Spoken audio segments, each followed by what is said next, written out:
ओम नमस्ते गणपतये। त्वमेव प्रत्यक्षं तत्त्वमसि, त्वमेव केवलं कर्तासि, त्वमेव केवलं धर्तासि, त्वमेव केवलं हर्तासि, त्वमेव सर्वं खलविदं ब्रह्मासि।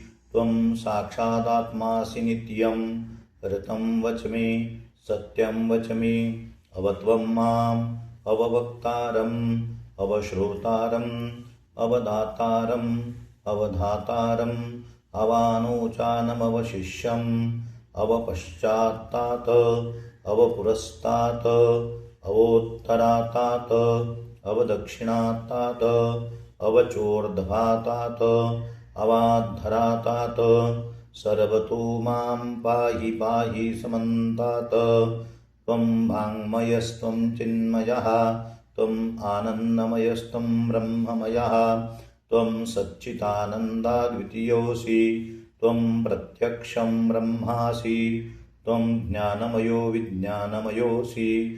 सर्वं जगदिदं त्वत्तो जायते, सर्वं जगदिदं त्वत्तस्तिष्ठति, सर्वं जगदिदं त्वयि लयमेष्यति, सर्वं जगदिदं त्वयि प्रत्येति।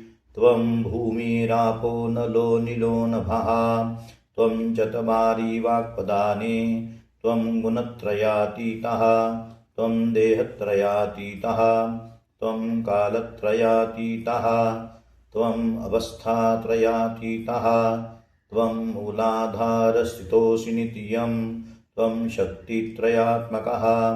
त्वां योगिनो ध्यायन्ति नित्यं। त्वं ब्रह्मास्त्वं विष्णुस्त्वं रुद्रस्त्वम् इन्द्रस्त्वम् अग्निस्त्वं वायुस्त्वं सूर्यस्त्वं चन्द्रमास्त्वं ब्रह्मभूर्भुवस्वरोम्। गणादीन् पूर्वमुच्चार्य वर्णादीन् तदनन्तरम् अनुस्वारः परतरः अर्धेन्दुलसितं तारेण रुद्धम्। एतत्तव मनुस्वरूपं ककारः पूर्वरूपम्, अकारो मध्यमरूपम्, अनुस्वारश्चान्त्यरूपम्, बिन्दुरुत्तररूपम्। नादः सन्धानं संहिता सन्धिः, सैषा गणेशविद्या गणकर्षिः। निच्चृद्गायत्री छन्दः गणपतिर्देवता। ॐ गं गणपतये नमः। एकदन्ताय विद्महे वक्रतुण्डाय धीमहि तन्नो दन्तिः प्रचोदयात्। एकदन्तं चतुर्हस्तं पाशमङ्कुशधारिणं रदं च वरदं हस्तैर्बिभ्राणं मूषकध्वजं। रक्तं लम्बोदरं शूर्पकर्णकं रक्तवाससं रक्तगन्धानुलिप्ताङ्गं रक्तपुष्पैः सुपूजितं।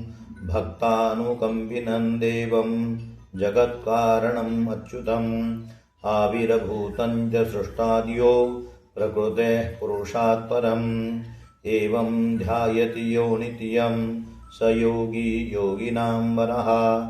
नमो व्रातपतये नमो गणपतये नमः प्रमथपतये। नमस्ते अस्तु लम्बोदराय एकदन्ताय विघ्ननाशिने शिवसुताय श्रीवरदमूर्तये नमः। ॐ सहनाववतु सहनौ भुनक्तु सह वीर्यं करवावहै।